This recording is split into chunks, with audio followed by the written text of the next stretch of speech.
Hey, everybody. Welcome to Military Monday for July. Today's July 18th, and this is ClearedJobs.Net's Military Monday, where we're going to look at some resumes. We're going to look at some real, actual resumes.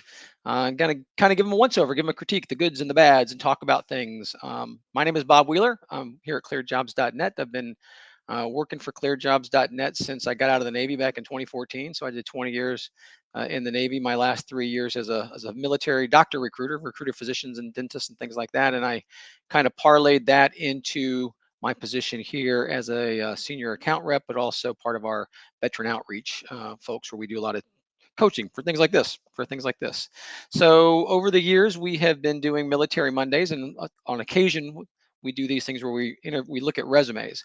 So what we've done is, if you haven't didn't catch us earlier, we had some folks send in their resumes, some actual resumes, and then we pulled out all their private information, everything like that. But these are real resumes from real job seekers, some of which maybe they're going to be listening to us today, maybe not. But regardless, like I said, these are some real resumes. We got enough when we solicited that we're going to get through three today, and I think we're going to be doing probably three more in a couple weeks. So we're going to look at three resumes today. It's going to take us maybe 25 minutes or so to go through these three resumes. And we got things that are a little bit different. They're not exactly the same types of resumes. There's some things that are similar, some things that are different, some different types of careers for folks. But I think it's going to be very instructive and very worthwhile. So before we get started, let's just review something about resumes. Well, actually, let's review something about advice first. um, Good advice works for most of the people most of the time. So I'm going to talk about these pieces here, and like I said, we're really excited because we're looking at real resumes. But there is no silver bullet. There is no magic thing that you have to do to get a job, and there's no magic thing that if you don't do it, you'll never get a job. Things like that. Everything is going to be situationally dependent. So we're going to look at some of these resumes, and we're going to talk about some principles that were applied and how they were applied. But like I said, good advice works for most of the people most of the time. Um, but it's definitely good to understand those basic concepts, so that then you can, it's like situational awareness. You can make those battlefield adjustments as you need to. Something about resumes that we want to remember is that resumes don't get you jobs; they get you interviews. That's one of the big keys. And in the real world, or in the perfect scenario, you want a resume that's as specific and focused as it can be. If you're applying for a specific job and you've got a job description, you want it specific to that job description. If you don't have a job, but let's say you're submitting it for a job fair, or you're just making your general resume, you still want to have resumes that are specific to job fields at least. So those are some big picture things as we look at some of these resumes. And then the last little piece of broad advice we're going to talk about before we jump in is, and this is something I think that folks coming out of the service have a little bit of a harder time with, is, your resume, it's not a document that's your whole life story. It's not a document that you give to somebody so that they can read it and go, oh my goodness, what can I do with this person at my company? They're not going to look at your resume to try to figure out what they can do with you. For the most part, they're going to look and say, does this person fit a specific need that I have? Which kind of goes back to the making it fit for a job description thing. So, like I said, that's one of the differences, that we're not going to talk about putting everything in the world into our resume. We're going to try to be as specific as possible. So we got three. I got my partner in crime here, Ashley. She's in the studio there, making all the magic happen. So Ashley's going to pull up some resumes. Ashley, you want to pull up the first one there? All right, so this is resume number one, and we're going to look at the whole. As we look at each one of these, we're going to look at the full resume, and then we're going to zoom in on some specific parts. So you can see this is just Ashley. That's page one. Ashley, you're going to show page two for this one real quick. Okay, so this is a two-page resume. So as you can see, it's nice and clean. It looks pretty. Go back to page one again there, Ash. And you'll notice one of the first things that we want to notice is, this is the way the resume came to us, and you can see that even some of the formatting down there, the person's name, where it said page two, was actually still on page one. So it is a good idea, if you're going to have a multi-page resume, to have your name and your contact information on each page. But you want to double check it to make sure, because if you're doing a Word document and this little piece of information may have been on page two at one time, but then when you try to fix some lines or some fonts or something like that, it pops up to a different page again. So again, this is not the kind of thing that's going to mean that this person never gets a job, but this is one of those little pieces of taking a look at things. So that's from the the big picture of the resume itself. Now, Ashley, if you want to just kind of zoom in on the top half of page one, we're going to look a little closer. So this is a job seeker. So the top part here is perfect. Just to go over really quickly, you don't need to list your whole entire street address. You can just list your phone number and the city and state that you live. I also encourage you to list city and state of the place that you want to live if you're applying for a job that's not where you're at, because let's say you're stationed in Fort Huachuca, Arizona, and you're applying for a job in Tampa. You can list Tampa, Florida, if that's where you're going to be doing those things, or that's where you're going to be retiring to. But so the top part is fine. LinkedIn stuff is good. If you have your LinkedIn profile, I do encourage you to put that on your resume for most folks. I will also say make sure that your LinkedIn profile kind of matches what's on your resume. But that's good to have that stuff there. And then the professional summary. This starts off really good. There's a solid start to this professional summary. Multilingual senior counterintelligence professional, TSSCI cleared clearance, 14 years. That is good. We're going to show some other resumes here. And one of the things I see that can be um, not so great about professional summaries is they have a tendency for some folks to get very fluffy. They have a tendency to sound like an award right documentation or a fit rep or evaluation or something like that. This starts off right there first, saying that not only is this person a senior counter intel person, throws that multilingual in there. The clearance level is huge because they don't want people don't want to have to look for that. And then you throw those years of experience. The good part about this is, from a recruiter's perspective, is they can actually decide, do they want to read this further or not, pretty quickly. If they were looking for somebody, um, who they were looking for a junior analyst. You said 14 years experience, they might not want to look at that, but that's completely fine. But if they're looking for somebody with a senior position, they're going to continue to read on. So I think that's a really good job there of starting off that summary, um, with exactly what they're doing and what they've done and things like that. Underneath there, the little 9 bullets. I see a lot of these resumes kind of look the similar in the formatting. I like the way that these are set up because you put those key skills in there and it's really easy to see. We're going to look at our second resume is going to have the same information in a different format. I want you to pay attention because it looks a little bit easier to read here when they got these bullet format pieces here. One thing I will say between this and those key qualifications. So this person, Ashley, can you make the key qualifications a little bit bigger? Kind of just zoom in. Just there we go. Um, so between those key skills and the key qualifications, where it says training and development, international relations, strategic planner, and stuff like that, what you want to remember about this little section here, this is the Cliff Notes version of your resume. And this is the kind of thing where recruiters are going to want to look at this, or hiring managers are going to want to look at this. And they're another piece where they're going to decide, do they want to read more? So you want to make sure that this can be as specific as possible. You want to avoid things that are a little bit too fluffy. Again, like I said, some of these things are really good in there as far as, threat mitigation, reports analyst, analytical skills. Those are the types of words that people might be searching for. But I'd also say that as you look at this is the area where, if you're going to balance your resume against a job description, look for some keywords, key tools, and I don't know if this person uses some tools like Google Earth or Palantir. I know those are the types of tools that sometimes Intel analysts use. If the job description is calling for some tools that you've used, this is the spot where you want to list those tools, because when you do it that way, the recruiter or the hiring manager is immediately thinking, oh, this person uses the same tools that we use. This person has an experience with what we need to have done. So you want to be thinking more along the lines of be as specific as you can. So here you want to avoid the types of things like that just says, hard worker, team player, those types of things. We'll slide down a little bit more now to that professional experience. So this person again, as far as just the visuals of this is a great looking resume. I mean, it does the job there. You can see that it lists where that person was stationed at and the years that they were, and it lists their job title. So like one is counterintelligence technician, then the counterintelligence staff officer, security manager. Counterintel is one of those things where you hear people say things like you need to demilitarize your resume.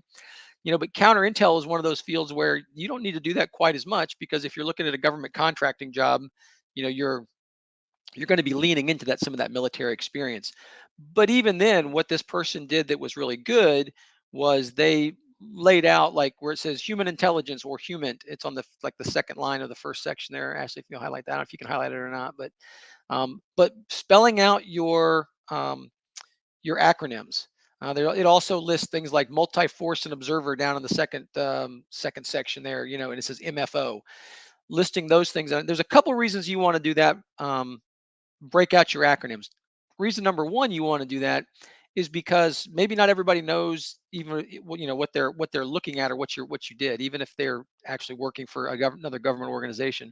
But the other thing is you may have recruiters who are searching for resumes, and they may just be given acronyms to search for, or they may be given the words to search for.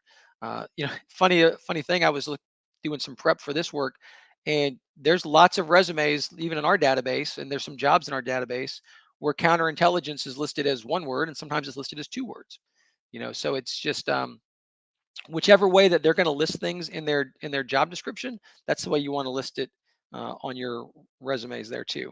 So really good job this person did of breaking down what those acronyms are, even to the point of like listing what a skiff is. I think this person did, and you can kind of scroll down to the second page there now, Ashley. Did a really good job of listing all of the different places that they've not just worked, but worked, like analyzed, I guess is the best way to say it. The more that you can talk about the projects that you did, whether it's counter intel, whether it's cybersecurity, whether it's logistics, the more you can describe those things, the better off you are. And then certainly when you're looking at these things, if the job description specifically talks about something you've done, you're definitely going to want to highlight that.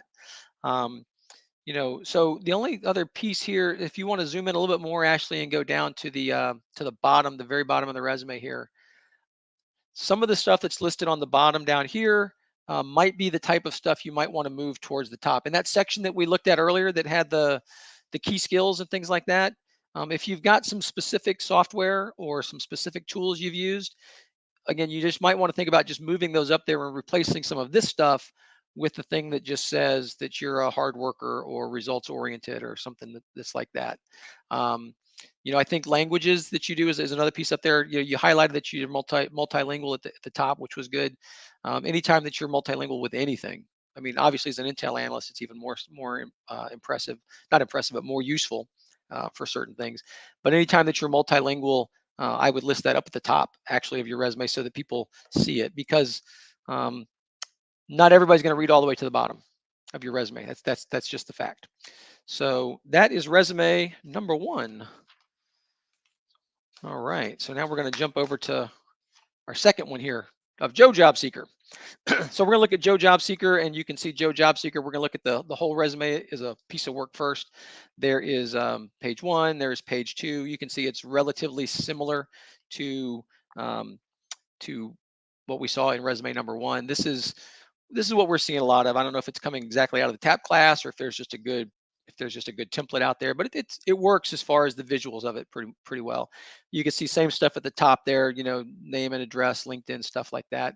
Your summary there. Now, so this summary starts off proven project manager with 20 years of experience leading teams to produce detailed products and processes. Um, really gets into things. The very end of it lists the clearance level, which is fine. I like I said, I like to see the clearance level somewhere up there.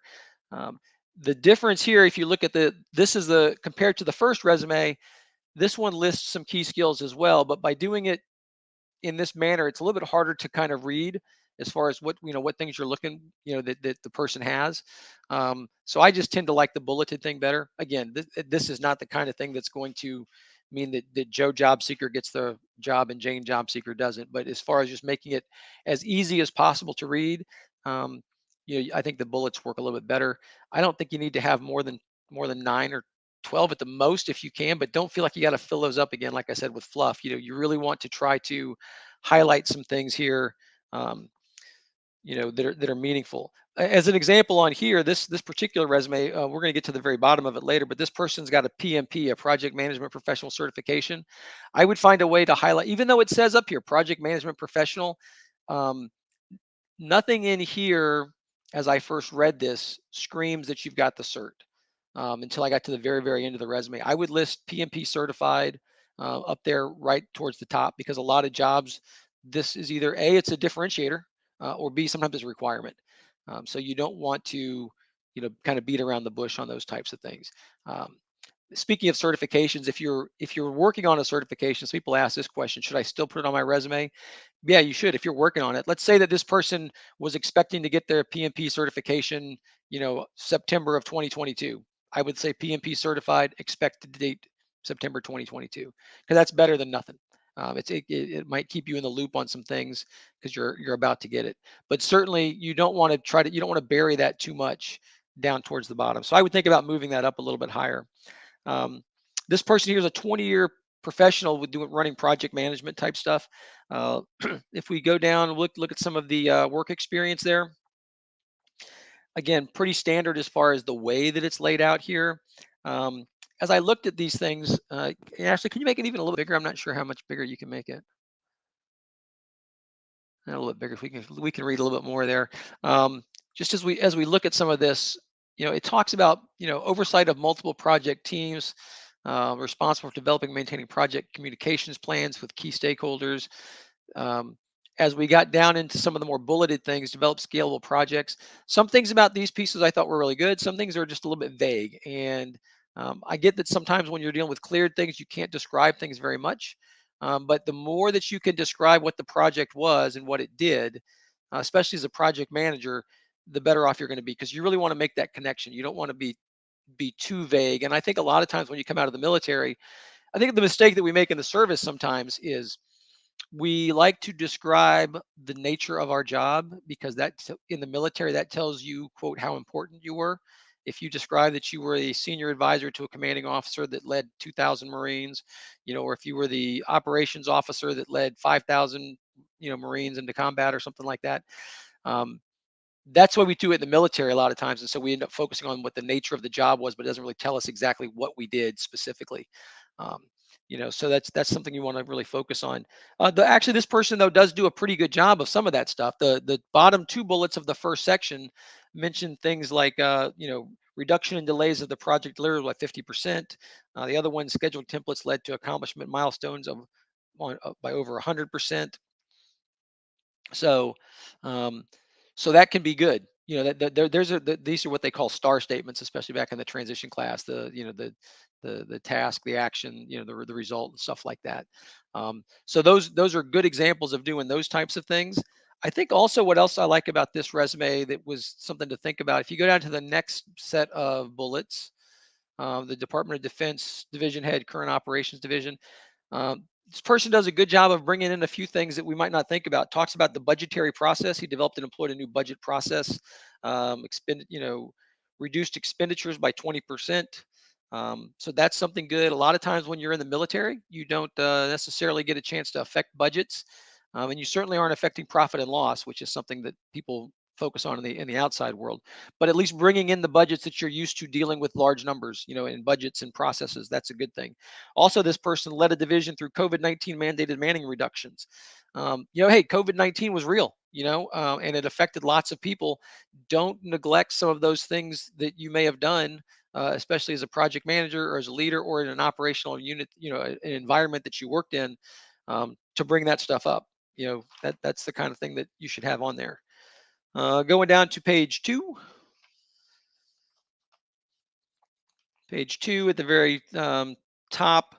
Uh, this just brought up something that, as a big picture, it starts off: deputy head responsible for human resource actions and workforce issues of over 3,000 military members who provided intelligence support. One of the things that in the military that we don't always do a good job of is understanding the difference between leading people and how it gets led.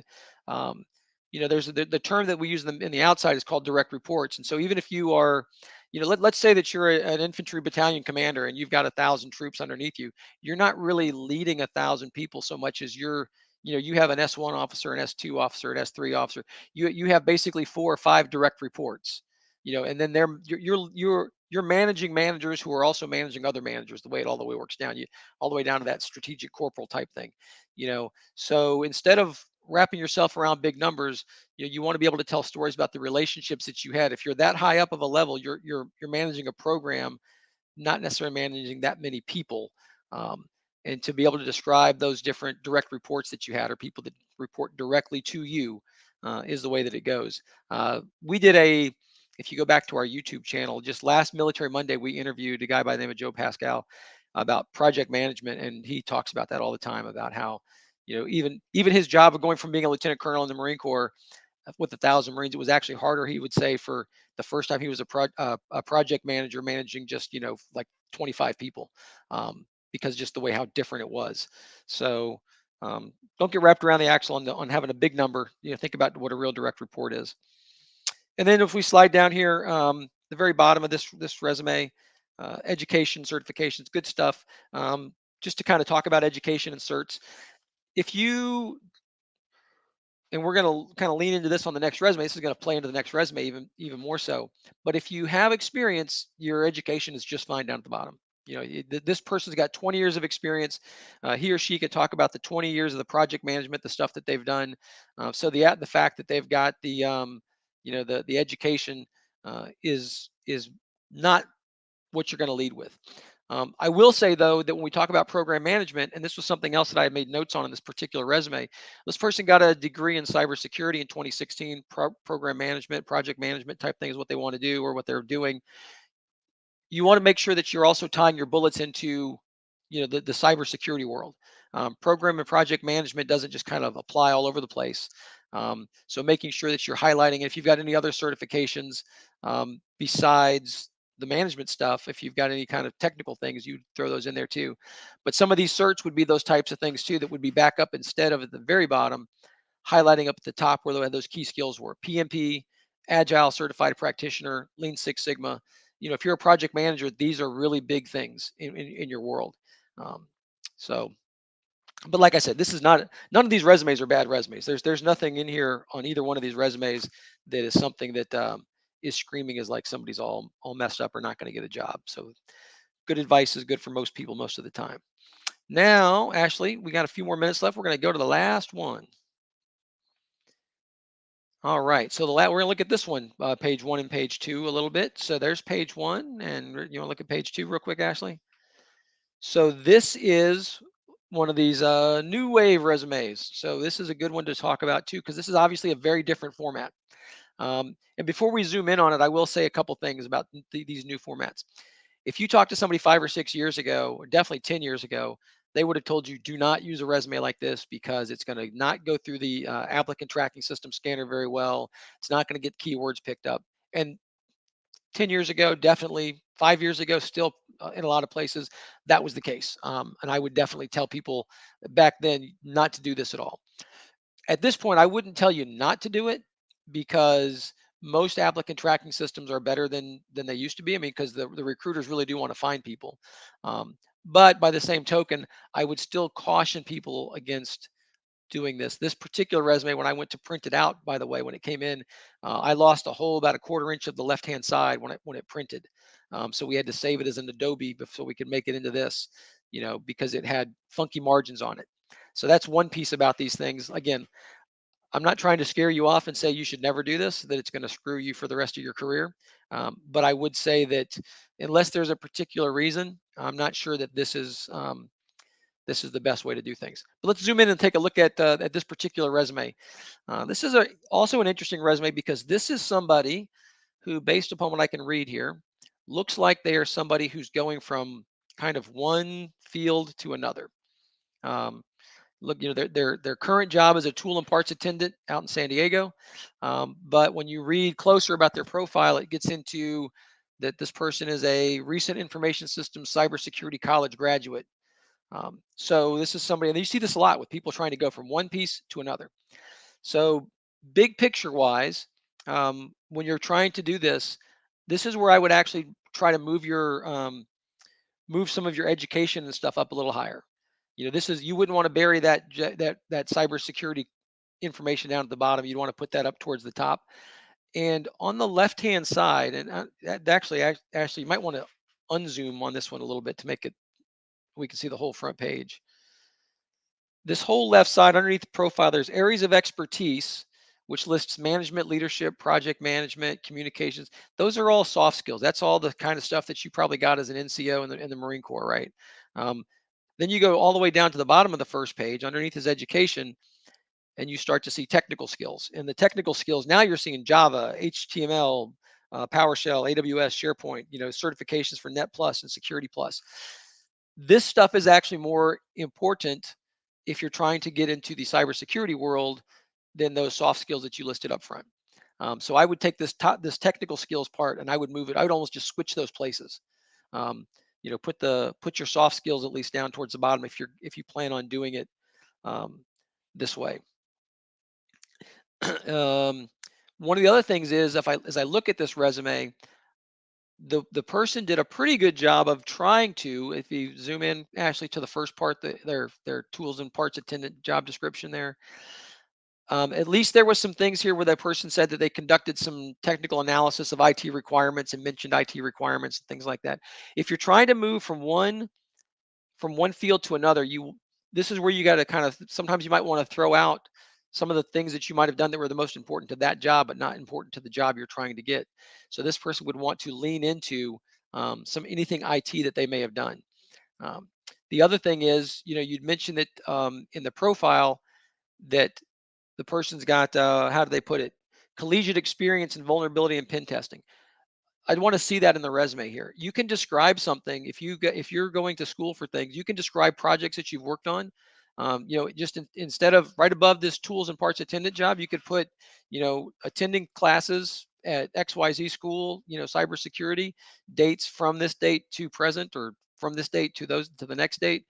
And then you can list the classes that you took, and you can also list projects that you've worked on in the cybersecurity and infosec world, sandbox type things that you've done, if any conferences you've gone to, any capture the flag things that you've done, any of those things. List those, and list those up top. Don't bury those at the bottom, because remember, this is not, your resume isn't just a document that says this is everything I've done. It's a document that's trying to say, here's the best case I can make that I can help your company do a specific thing that you need done. So yeah, fill in some of those things of how you've used Java, HTML, SharePoint, those types of things. Let people know about those types of things. Um, Other than that, like I said, this is not these can be tough resumes. There's no doubt about that transfer piece. And what you want to do to try to help fix this piece up is just network. And we can do classes on how to network, where to network for cybersecurity people. But the more you know about the field you're getting into, then the more you can make your resume match up. I tell people that you want to distill your resume down to just the things that they need to hear to build that bridge, so that they can feel like, okay, this person is worth talking to. Like, I need to talk to Joe Job Seeker because it looks like he or she has at least an interesting story about what can maybe help me out. Um, so distilling it down, and the opposite of distill is dilute. If you list all kinds of stuff in there, and you list, that you've got, 5 Navy commendation medals, and or you've got your Army certification medal, or you did, CPR qualification, and you're trying to become a cybersecurity person, things like that. Now you're throwing in too much fluff. Now you're diluting it instead of distilling it down.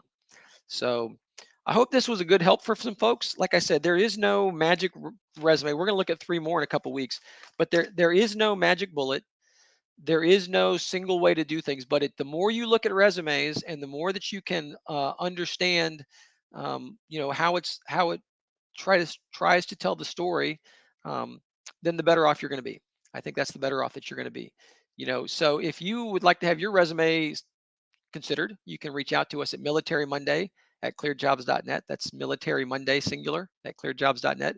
If we pick your resume, we'll also send you an email that says, hey, we're going to be talking about your resume on such and such a date too. So you'll know that it's coming up there.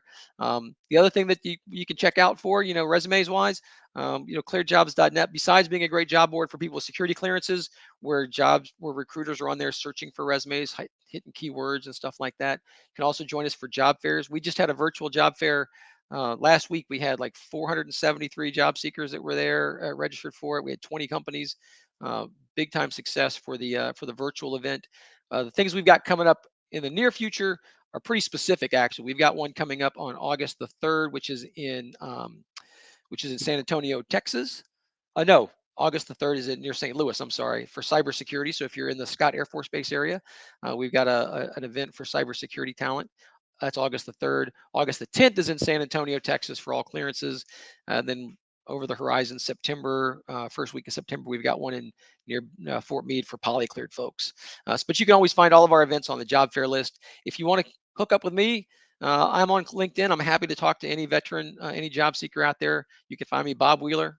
Bob Wheeler 5 is on the bottom, but it'll say ClearedJobs.Net on there, so you can hit me up, ask me any questions. Check us out on YouTube. We really do want to be here for the veteran job seekers who are transitioning. We try very hard to offer real solid advice that's not just that's kind of beyond the generic stuff. Um, but yeah, we're happy to be here, happy to help, and send us your resumes, send us your questions, and let us know how we can help you have a great career. So we're past 12:30 now, so I'm going to sign off. Thanks, everybody.